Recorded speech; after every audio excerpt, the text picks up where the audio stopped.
Hello, I'm Eve Jackson in Paris today. He stirs up the kind of excitement reserved for rock stars. The philosopher, writer and filmmaker Bernard Henri Levy has long been famous for his activism and writings on war-torn places like Afghanistan and Bosnia, being France's most public intellectual, and of course for his trademark clothes. Now BHL, as he's known here, has turned his talents to curating. Welcome to the show. Thanks for being here. Thank you. Now, The Adventures of Truth is the name of your exhibition. It's on at the Maeght Foundation in the south of France. Now, you've tackled Libya, you've tackled Bosnia, you've tackled Nicolas Sarkozy. Why now art? Always art. Since my beginning. Is one obliged to stay on one track? I don't think so. There is enough in a brain and in a heart for politics, philosophy on one side, and art on the other one. And are you an art collector? Have you got lots of art pieces at home? I'm not an art collector at all. I try to explain why in the book, which goes with the exhibition. I love art. I am a museum addict. The first thing I do when I arrive in a new city is to get to a museum, but I don't collect. I don't own nearly any piece of anyone for various reasons. Maybe it is a remnant of my communism of my youth. I do believe, part of myself believes that pieces of art belong to everybody. Maybe I think that to be a collector is a full-time job. You have to deal with that all your life when you are a serious collector. Maybe I think it's difficult. There is something hard in the face-à-face with a masterpiece. I would not live all day long, all night long, wake up, go to bed every day in front of a Rembrandt or of a Bronzino like the one we are seeing now. I think it would... It's intimidating or something. Intimidate, yes. This Philippe de Champagne, this vanité, this image of death. Could I live with that? I don't think so. We're so used to walking into a gallery and seeing an exhibition about one artist, about one theme, about one period, but this is very different. This looks at the relationship between art and philosophy. What's the aim of that? Tell us more about what that means. Aim of that is to tell a story. This exhibition is a narrative. It's like a film on the walls of the MAG Museum. It's like a novel, a real novel with episode, with climax, on the walls of Fondation MAG.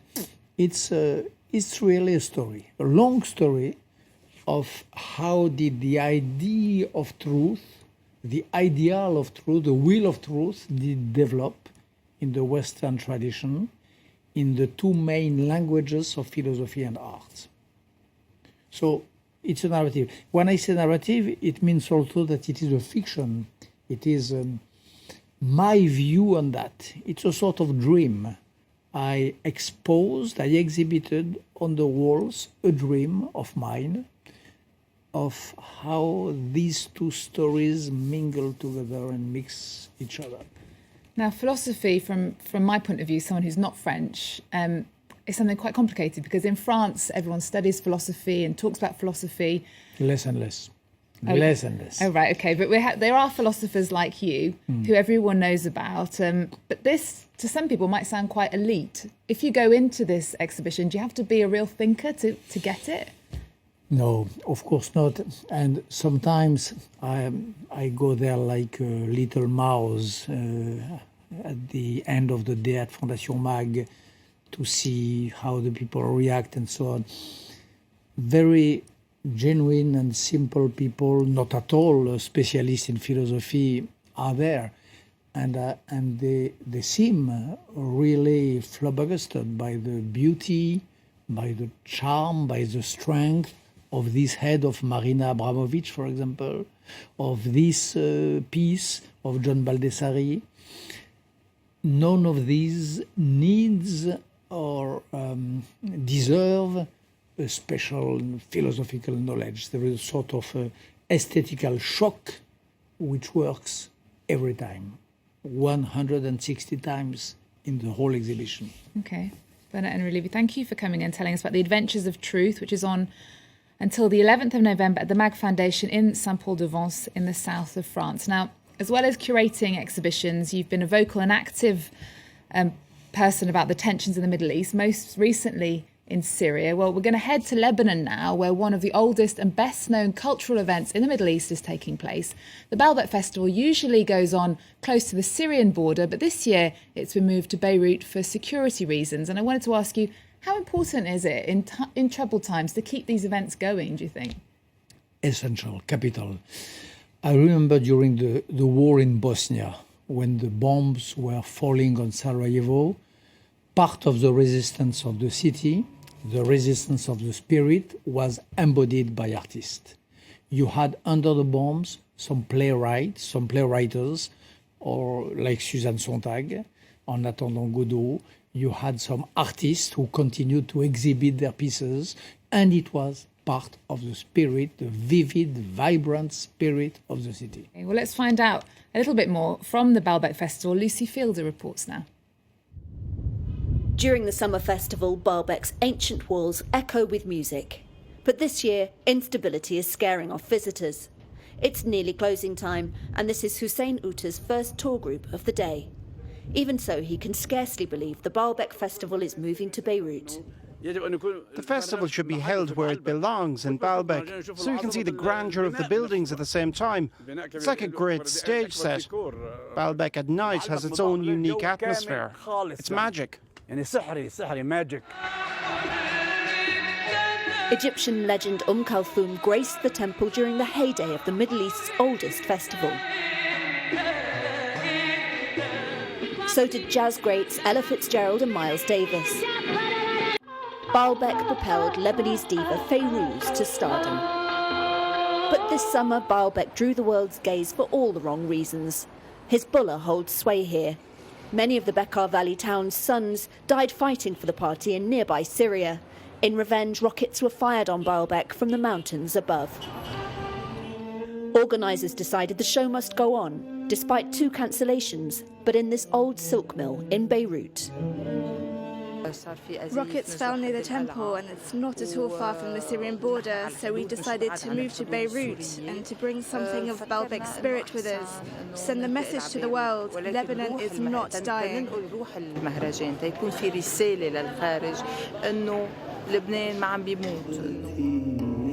The ruins may be just a photograph, but the icon on stage is real enough.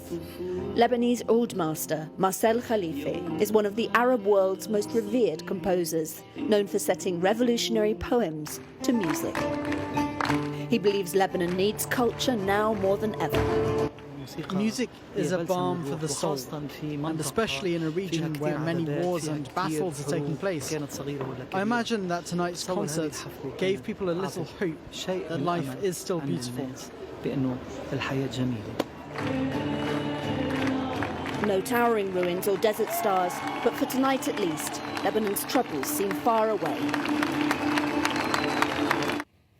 That was the Baalbek Festival. We're going to head now to a Paris music festival, not at all the same, Rock on Seine. I wanted to ask you, do you like rock music? What music do you listen to? Have I to be frank? You have to be frank. Okay. I don't really listen to music. I have a long, strange story with music, too long for telling it here in detail. I did love it. I did play piano long time ago, and a strange chemistry happened in my mind. Maybe when I began to arrange some words together into literature, and music got out of my mind. It is true. It is sad. It is a sad story, but it is a real one. And it's quite a rare story as well, isn't it? Rare, yes, I know. Most people love but it's music. a fact. And the reality that sometimes I was recently to a concert, but it's very exceptional. It's not at all in my landscape.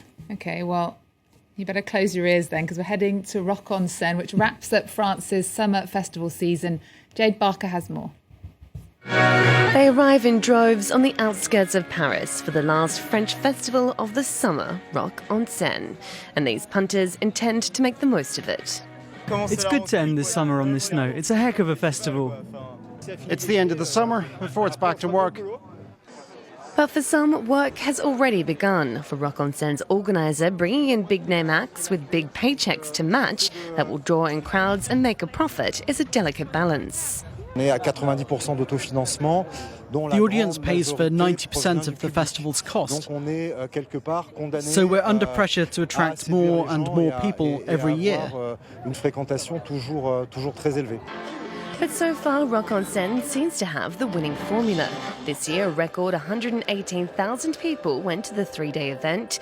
And it's not the only one. Fellow Paris Festival Solidays also hit a record with 170,000 people. In its 25th year, Eurockian proved it still has the recipe for success. Chicks and sun. And the music? Oh yes, and the music. It appears it's a two-way street. German DJ Paul Kalkbrenner says French festivals are some of his favourite to perform at. For me, Musilac and Via Charrue were two of the best festivals this summer. French people seem to like me.